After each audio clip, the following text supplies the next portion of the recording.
Magandang araw ka, Blessful! Ito po yung itsura ng bibingka cake kapag wala pa pong inilagay na topping sa kanya pong ibabaw.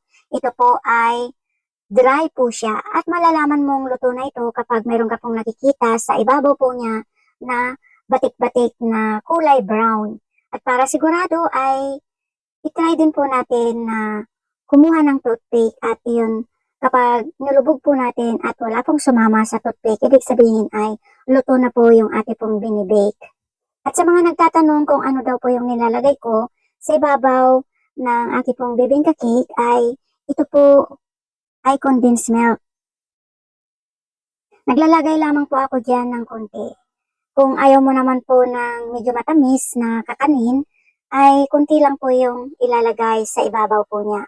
Maglalagay din po ako ng cheese sa ibabaw at ito po ay ibibik po natin muli ng 15 minutes hanggang sa makita po natin na nag-golden brown na po yung kanya pong topping. Sa pagluto ko ng ganito pong klaseng kakanin ay nag-umpisa po ito noong December 25 kasi ito nga po ay Pasko kaya nagluto po ako ng parang handa ko sa Pasko na hindi ko po alam kung sino po yung makakasama ko at makakasama ko pong kakain. At on that time po ay nagluto po ako ng pansit at ito nga pong bibingka cake na tinawag ko dahil ito po ay in-experiment ko kung ano ang magiging lasa kapag pinaghalo yung pancake mix, glutinous rice at iba pa pong sangkap.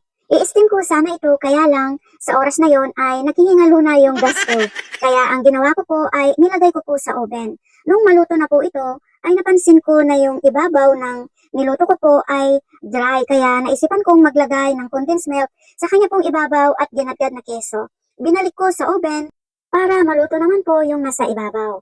At nung ito po ay natikman ng mga kapatiran o aking pong mga kaibigan ay nagustuhan po nila yung lasa. Hindi daw po ito nakakasawa. At pwede daw po itong ibenta. Kaya sinunod ko po yung kanila pong sinabi. May bumibili ng tigi-isang slice, tigda dalawang slice. Ngayon, tigi-isang tray o dalawang tray na po yung mga order. Maraming salamat po sa suporta. God bless you all po.